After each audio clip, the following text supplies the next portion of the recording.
Welcome back ناظرین. ملک صاحب وہ اینڈ میں کیا ہوا ہے آ کے کہ آپ دھمکی شمکی دے رہے ہیں کچھ سماعت کے جو دیکھیے وہ فیصل صدیقی صاحب انہیں لائٹر نوٹ بہت کچھ کہہ بھی جاتے ہیں اور یہ ان کا ایک آپ کہہ لیجیے کہ طور امتیاز ہے کہ بڑی سخت سے سخت بات بھی بڑے ہنستے ہوئے کہہ جاتے ہیں, فوراً ایکسکیوز بھی کر لیتے ہیں. تو سماعت کا جب اختتام ہوا تو سلمان اکرم راجہ صاحب بھی روسٹرم پہ آئے اور انہوں نے کہا جی کہ میں پہلے دلائل دوں گا فیصل صدیقی کے بعد جب یہ کیس مزید آگے بڑھے گا. تو اس موقع پر چونکہ فیصل صدیقی صاحب یہ متعدد مرتبہ آج بھی گنوا چکے تھے کہ فیصلہ مجھے پتہ ہے میرے خلاف آنا ہے لیکن میں یہ کیس لڑوں گا, تو انہوں نے اس مناسبت سے کہا کہ وی ول ریزسٹ, کہ ہم اس بینچ کے سامنے اپنا پورا کیس لڑیں گے. جس پر مسرت ہلالی صاحبہ نے کہا کہ جی یہ ایک دھمکی کی طرح ہے. لیکن کٹ دا سٹوری شارٹ, اگین میں کہہ رہا ہوں, یہ آپ براہ راست نشریات لوگ بھی دیکھ رہے ہیں, ہم سب دیکھ رہے ہوتے ہیں, وہ جو 12 جولائی 2024 کا مختصر حکم نامہ اور پھر 24 نومبر 2024 کا تفصیلی حکم نامہ, اس میں وہ تمام جوابات ہیں جو چاہے آج ڈھونڈنے کی کوشش بینچ بھی ڈھونڈ رہا ہے, وکیل بھی ڈھونڈ رہے ہیں, لیکن اس ججمنٹ کو پڑھنے کی زحمت کوئی نہیں. ججمنٹ پڑھی جانی چاہیے, جس کو ریویو کر رہے ہیں کم سے کم ججمنٹ تو لوگوں کے سامنے پڑھے نا, لوگوں کو پتہ چلے ریویو ہوندا کدھر پہ ہے. لیکن وہ ابھی آخری پہ وہ جیسے مخدوم علی خان صاحب کی بات ہوئی ہے دیگر سینئر وکلا کی, ان کا کانفیڈنس بھی تو دیکھیں کہ انہوں نے بھی ججمنٹ نہیں پڑھا. پہلے دن سماعت جو ہے وہ اپنی انہوں نے کہا کہ میرے دلائل جو ہو گئے ہیں وہ مکمل کیوں بینچ سامنے ہوئی ہے. بہرحال ایک تاثر تو ہے اس حوالے سے بھی, اور یہی مخدوم علی خان ہے, یہ ویسے بڑے نامور بہت محنت کرتے ہیں, اس میں کوئی شک نہیں. مجھے یاد ہے کہ ان کی شاید سیاسی تاریخ میں یہ 2 کیسز ہوں گے. 13 جنوری کو جب بدلے کے انتخابی نشان کا کیس چل رہا تھا, الیکشن کمیشن کے وکیل یہ تھے مخدوم علی خان, انہیں کوئی زیادہ محنت نہیں کرنی پڑی, اور مخصوص نشستوں کے اس نظر ثانی کیس میں بھی مجھے نہیں لگتا کہ انہیں 1 گھنٹہ انہوں نے آ کے دلائل. ساقی بھی جاتے جاتے مجھے ایک اور چیز تھوڑا سا, بلکہ دونوں آپ بھی ملک صاحب بھی اور آپ بھی, اگر عمران خان صاحب کی گیون سینیریو, اگر جس طرح کوئی ڈسکشن ہو رہی ہے 5 جون کو ضمانت ہو بھی جاتی ہے, سزا معطلی ہو بھی جاتی ہے, 2 کے وہ 14 سال کی سزا, اس میں بظاہر تو ٹیکنیکلٹیز میں چلی جائے گی بات, عمران خان صاحب رہا ہوتے دکھائی دے رہے ہیں. نہیں, وہ تو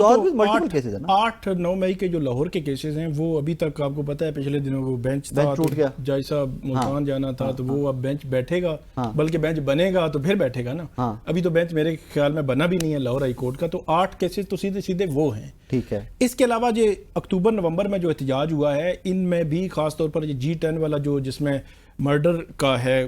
کیس بنا ہوا مقدمہ, ان تمام مقدمات میں بھی کہیں نہ کہیں عمران خان صاحب کو رکھا گیا ہے. فرض کریں کہ سب میں ہو جائے تو کہیں نہ کہیں یہ مقدمات. ایک اور چیز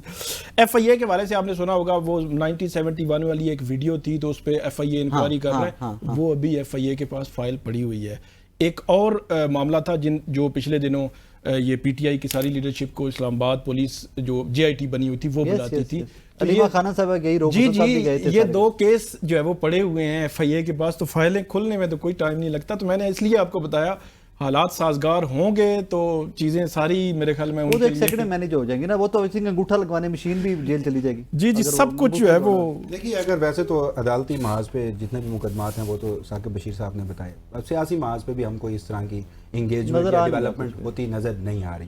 تو مجھے نہیں لگتا, یہ پہلے گور صاحب بھی کہہ رہے تھے, کل کچھ تجزیہ کاروں نے بھی یہ دعویٰ کیا, لیکن عید سے قبل تو کسی صورت ممکن نظر نہیں آ رہا میرے نزدیک نا. اس سارے ٹائم سپین میں جب ہندوستان اور پاکستان کے درمیان یہ جو حالیہ کشیدگی ختم ہوئی اور اس کے بعد کچھ جو خبریں ہیں وہ گردش کرنے لگیں, تو میرے نزدیک لٹمس ٹیسٹ ایک تھا, اور میں نے اس کے تناسب سے اپنا ایک تجزیہ بنانا تھا, وہ تھا مخصوص نشستیں. اگر یہ تھوڑا سا التوا میں چلا جاتا تو سمجھ آتی چیزیں آگے, لیکن وہ ان کی پوری خواہش, تاریخ بڑی لمبی ڈالی, وہ تو خواہش تھی, خواہش ادھوری رہ گئی نا آج بھی ایک مرتبہ پہ. اچھا آج بھی ڈیسائیڈ ہونے کا تھے چانسز, وہ تو کوشش تھی ان کی, پچھلے ہفتے ہو جاتا. نہیں حج پہ جانا ہوتا ہے یار, دیکھنا تو بس وہ نہیں, یہ کریڈٹ فیصل صدیقی کو آپ دیں کہ انہوں نے تھوڑا سا کیس آگے لے کر گئے ہیں, ورنہ خواہش تو پوری تھی. مطلب جس طرح مخدوم علی خان نے جس طرح فائل بند کی تھی نا, مطلب انہوں نے کہا کل آپ کر لینا, ہوتا ہے وکیل کہتا ہے کہ چلے میں کل 10-15 منٹ لوں گا نا, انہوں نے کہا نہیں میں 1 منٹ لوں گا صرف, اور انہوں نے ساتھ ہی ایک ججمنٹ انہوں نے کہا بس ختم. پیچھے الیکشن کمیشن کے وکیل نے کہا ہماری طرف سے بھی ہو گئے, نون لیگ پیپلز پارٹی سب ہم لکھ کے دے رہے ہیں, آپ کیا تاثر لیتے ہیں. پارٹ یہ کہ آپ سے پہلے ناصر بٹ صاحب میرے مہمان تھے پی ایم ایل این سے, میں ان سے بٹ صاحب سے بار بار پوچھتا رہا, میں کہ بٹ صاحب مجھے فرینکلی بتائیے, ڈو یو تھنک کہ یہ مخصوص نشستیں اگر کل کو آپ کو مل بھی جاتی ہیں تو آپ کا حق ہے ان کے اوپر؟ وہ کوئی 10 منٹ 15 منٹ کے سیگمنٹ میں ہاں نہیں کہہ سکے, وہ ہاں نہیں کہہ سکے کہ ساڈا حق بڑھتا ہے. اینی ویز تھینک یو, آپ دونوں مہمانوں کو بہت شکریہ. ناظرین کے ساتھ آج کے پروگرام سے اجازت دیجیے کہ ایونچولی اس ملک کے اندر ڈیموکریسی ہے, فیبل صحیح, کمزور صحیح, اندھی صحیح, لنگڑی للی صحیح, بٹ آپ نے اور میں نے, ہم سب نے مل کر اس ڈیموکریسی کو اسٹرینتھن کرنے کے لیے کام کرنا ہے.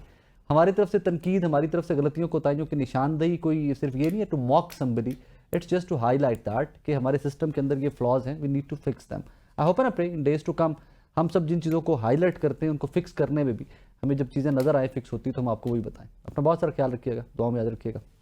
اللہ حافظ.